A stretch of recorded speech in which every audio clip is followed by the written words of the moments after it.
எல்லாருக்கும் வணக்கம். நான் பிரகாஷ் பேசுகிறேன்.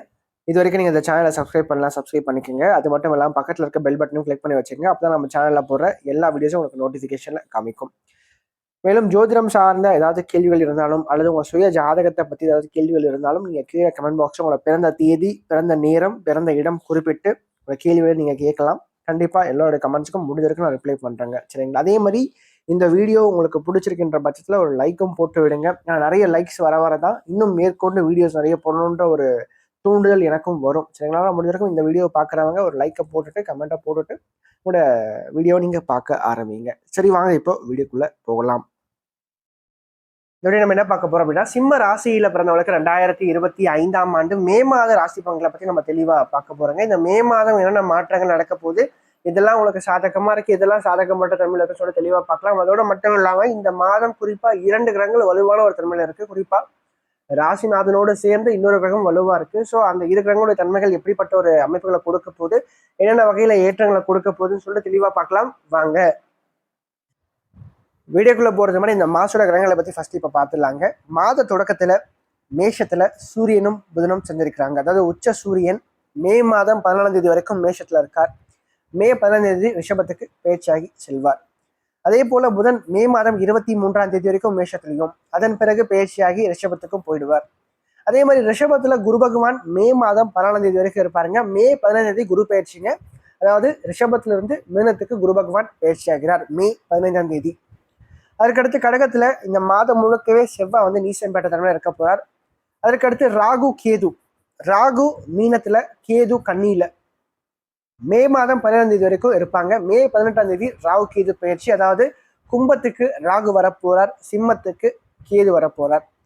அதே மாதிரி மீனத்துல சுக்கிரன் இந்த மாதம் முழுக்கவே உச்சம் பெற்ற தன்மையில இருக்க போறார். கூட சனியும் பார்த்துக்கிட்டா இந்த மாதம் முழுக்கவே மீனத்துல சுக்கிரனோட சேர்ந்து இருக்க போறார்.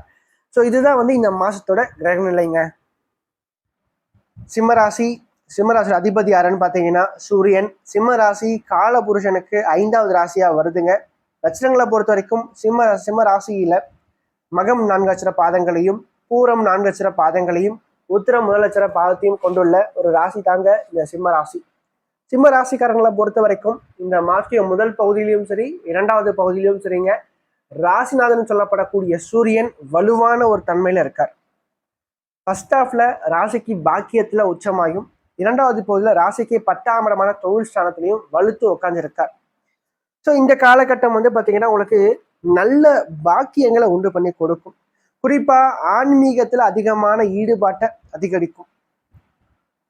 பெயர், புகழ், அந்தஸ்து, நிலையான ஸ்திரமான ஒரு வாழ்க்கைக்கான ஒரு அடித்தளத்தை உருவாக்கி கொடுக்கும். அரசாங்கத்தின் மூலமாக சில முக்கியமான முடிவுகள் எடுப்பீங்க. அரசு சார்ந்த துறையில் இருக்கக்கூடியவங்களுக்கு அந்த துறை ரீதியாக நல்ல ஒரு மாற்றங்களும், துறை ரீதியாக ஒரு ப்ரமோஷன், பதவி உயர்வு சார்ந்த விஷயங்கள் கண்டிப்பாக கிடைக்கும். 2வது, அரசு சார்ந்த வழியில் ஒரு உயர் பதவியில் இருக்கக்கூடியவங்களுக்கு மக்களுடைய முழு அங்கீகாரம், ஆசீர்வாதம் கண்டிப்பாக உண்டு. ஒத்துழைப்புகள் கண்டிப்பாக கிடைக்கும். சரிங்களா? நல்ல ஒரு பெயர், புகழ், ஜனவசியம் கண்டிப்பாக உருவாகும். அது மட்டும் இல்லாம அதிகார பதவிகள் ஒரு சிலருக்கு தேடி வரும். அதற்கடுத்து அரசாங்கத்திற்காக, வேலைக்காக நீங்க ஏதாச்சும் முயற்சி பண்ணிட்டு இருக்கீங்க அரசாங்கத்துல அப்படின்றவங்களுக்கு, அந்த வேலைக்காக முயற்சி பண்றதுக்கு நல்ல ஒரு செய்திகள் காத்துட்டு இருக்கு. அரசு வேலை கிடைக்கிறதுக்கு வாய்ப்பு சற்று அதிகமா இருக்கு. ஆனா சுய ஜாதகத்தினுடைய வலுவிற்கேற்ப இந்த பலன்களானது இருக்கும். 2வது, ராசிக்கு 10ஆம் இடத்துல சூரியன் வலுக்கிறதுனால தொழில் செய்யணும்ன்ற ஒரு எண்ணம் சற்று அதிகரிக்கும். வேலைக்கு போறதை விட நம்ம ஏன் வந்து ஒருத்தங்கிட்ட வேலை கை கட்டி வேலை செய்யணும், நம்ம வந்து 10 பேருக்கு வேலை கொடுப்போம் அப்படின்ற ஒரு மைண்ட் செட் வந்து உருவாக்கும் இந்த சூரியன். அதே மாதிரி சில பேருக்கு வந்து பாத்தீங்கன்னா இந்த காலகட்டத்தை பொறுத்த வரைக்கும் தொழில் பண்ணிட்டு இருக்கிறவங்களுக்கு பாத்தீங்கன்னா வியாபார ரீதியாக நல்ல ஒரு லாபம், நல்ல ஒரு வருமானத்தை உறுதியாக கொடுக்கும். அஷ்டம சனி ஒரு பக்கம் ஆரம்பித்தாலும் கூட குரு ஓரளவுக்கு வலுவா இருக்காருங்க. சரிங்களா? 2வது பகுதியில குரு லாபஸ்தானத்துக்கு வரார். ராசிக்கு 5ஆம் இடத்தை பார்க்கறதுனால அதிர்ஷ்டம் அப்படின்ற ஒரு விஷயம் கண்டிப்பாக உங்களுக்கு உறுதுணையா கை கொடுக்கும். அதனாலதான் திரும்ப நான் சொல்றேன், அஷ்டம சனி ஆரம்பித்தாலும் கூட சிம்ம ராசிக்காரங்க கவலைப்பட தேவையே இல்லை. வாழ்க்கை எப்பவும் போலதான் உங்களுக்கு போக போகுது. பெரிதளவுக்கு பிரச்சனைகள் புதுசா ஒன்றும் முளைக்க போறது கிடையாது முதல் பகுதியை பொறுத்த வரைக்கும். சரிங்களா? ஏன்னா இந்த ஃபர்ஸ்ட் ஒரு 3-4 மாசத்துக்கு பெரிதளவுக்கு ஒரு இம்பாக்ட் இருக்காது, அஷ்டம சனி இம்பாக்ட். சரிங்களா? ஏன்னா குரு ஓரளவுக்கு வலுவா சப்போர்ட்டிவா இருக்கார். 2வது, ராசிக்கு 7ஆம் இடத்துக்கு ராகு அமர்ந்து குருனுடைய பார்ல வரதுனால இந்த காலகட்டத்தை பொறுத்து நிறைய சிம்ம ராசிக்காரங்க இந்த திருமணம் சார்ந்த விஷயங்கள், காதல் திருமணம் அதிகமா பண்ண போறீங்க. சரிங்களா? அதாவது இன்டர் கேஸ்ட், இன்டர் ரிலீஜியன் மாதிரியான காதல் சார்ந்த விஷயங்கள்ல நீங்க வந்து திருமணம் பண்ணிக்கிறதுக்கான வாய்ப்பு சற்று அதிகமா இருக்கும் அப்படின்னு சொல்லலாம். அது மட்டும் இல்லாம வாழ்க்கை துணையார் வழியில நல்ல விஷயங்கள் கண்டிப்பாக காத்துட்டு இருக்கு.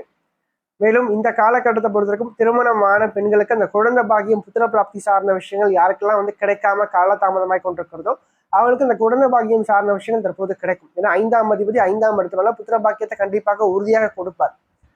அதே மாதிரி ரொம்ப நாளா வந்து செலுத்த முடியாமல் நியாயமான வேண்டுதல்கள் அனைத்தும் வந்து தற்போது நிறைவேற்ற முடியும்.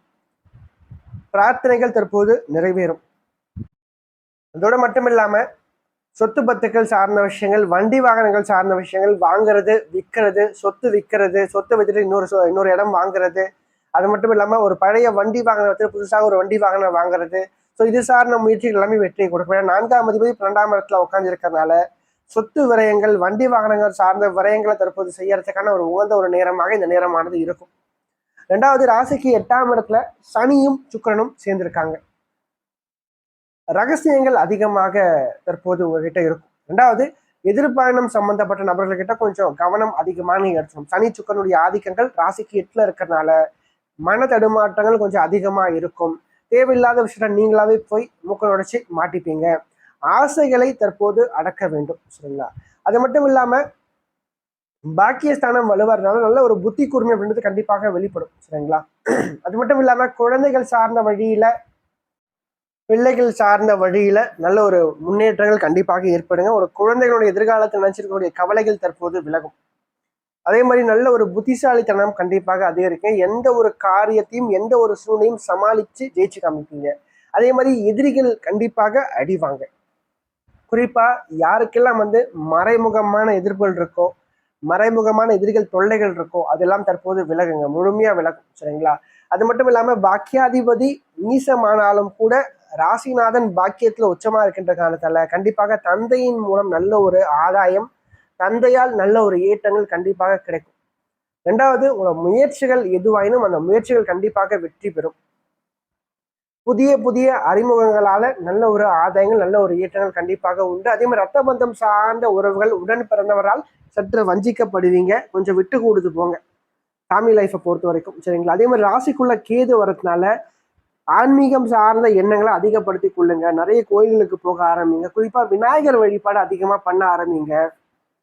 எந்த அளவுக்கு நீங்க விநாயகரை பிடிச்சிக்கிறீங்களோ அந்த அளவுக்கு வாழ்க்கை நல்ல ஸ்திரமா, நல்ல ஒரு ஏற்றமான ஒரு வாழ்க்கையை உங்களால் பார்க்க முடியும். அப்படி இல்லைன்னா வாழ்க்கையை வந்து பார்த்தீங்கன்னா ஒரு மாதிரி ஸ்ட்ரெஸ்ஃபுல்லாக தான் போகும். சரிங்களா? ஒரு மாதிரி அடைச்சி வச்ச மாதிரி வாழ்க்கை போகும். அதனால் முடிஞ்சிருக்கு பார்த்தீங்கன்னா அதிகமாக ஆன்மீகத்துக்குள்ளே போங்க, இறை வழிபாடு அதிகமாக பண்ணுங்க. நிச்சயமாக வாழ்க்கை நல்ல ஒரு நிலைமைக்கு உங்களால் வர முடியும். அதற்கடுத்து சந்திராஷ்டமத்தில் பொறுத்த வரைக்கும் இந்த மே மாதம் 22ஆம் தேதி மதியானம் 3 மணி முதல் மே மாதம் 24ஆம் தேதி மதியம் 1:45 மணி வரைக்கும் சந்திராஷ்டிரம் இருக்குங்க. ஸோ இந்த காலகட்டத்தை பொறுத்த வரைக்கும் சந்திரன் உங்கள் ராசிக்கு 8ஆம் இடத்துல போய் மறைவார். பொதுவாக 8ஆம் இடத்துல சந்திரன் மறையும் போது மன தடுமாற்றங்கள் கண்ட சற்று அதிகமாக இருக்கும். ஆனால் இந்த டைம்ல பார்த்தீங்கன்னா 8ல் சனியும் சுக்கிரனும் சேர்ந்திருப்பாங்க. மன தடுமாற்றங்கள் இன்னும் கூடுதலாக இருக்கும். என்ன பண்ணுறோம் ஏது பண்ணுறேன்னு தெரியாமல் ஒரு காரியத்தில் இறங்கி அதில் வந்து பிரச்சனையெல்லாம் மாட்டிப்பீங்க. குறிப்பாக எதிர்பாயணம் சம்பந்தப்பட்ட நபர்கள்கிட்ட இந்த காலகட்டம் கொஞ்சம் கவனம் அதிகமாக நீங்கள் எடுத்துக்கணும். ஆசைகளை சற்று அடக்கி கொள்ள வேண்டும். சரிங்களா? மனம் சஞ்சலங்கள் சற்று அதிகமாக இருக்கும். தெளிவில்லாமல் யோசிச்சுட்டே இருப்பீங்க. தேவையற்ற விஷயங்கள்ல இறங்கி அதன் பிறகு ஒரு அவமானம் அசிங்கங்கள்ல மாட்டுவீங்க. ஸோ இப்போ முடிஞ்சிருக்கு பார்த்தீங்கன்னா இந்த காலகட்டங்களில் மனசை தெளிவாக வச்சுக்கோங்க, ஸ்திரமா வச்சுக்கோங்க. தேவையில்லாத விஷயத்துல மூக்க நுழைக்காதீங்க. குறிப்பாக பணம் கொடுக்கல் விஷயம் கொஞ்சம் கவனமாக இருந்துக்கிட்டா சிறப்பாக இருக்கும். மேலும் இந்த வீடியோ உங்களுக்கு பிடிச்சிருந்தா லைக் பண்ணுங்க, பிடிக்கலன்னா நீங்கள் தாராளமாக நீங்கள் டிஸ்லைக்கும் பண்ணலாம். சரிங்களா? அதே மாதிரி இந்த வீடியோ பற்றின ஏதாவது கேள்விகள் எதுவாக இருந்தாலும் நீங்கள் கமெண்ட் பாக்ஸில் கமெண்ட் பண்ணலாம். அது நல்ல விஷயமா இருந்தாலும் சரி, கெட்ட விஷயமா இருந்தாலும் சரி, உங்களோட தோன்ற விஷயங்கள் நீங்கள் கமெண்ட் பாக்ஸில் கமெண்ட் பண்ணுங்க. அது சரியா இருந்தால் இன்னும் எனக்கு பூஸ்டப்பாக இருக்கும். அது தவறான ஒரு இதுவாக இருந்தால் நான் அதை திருத்திக்கிறேன். சரிங்களா? நன்றி, வணக்கம்.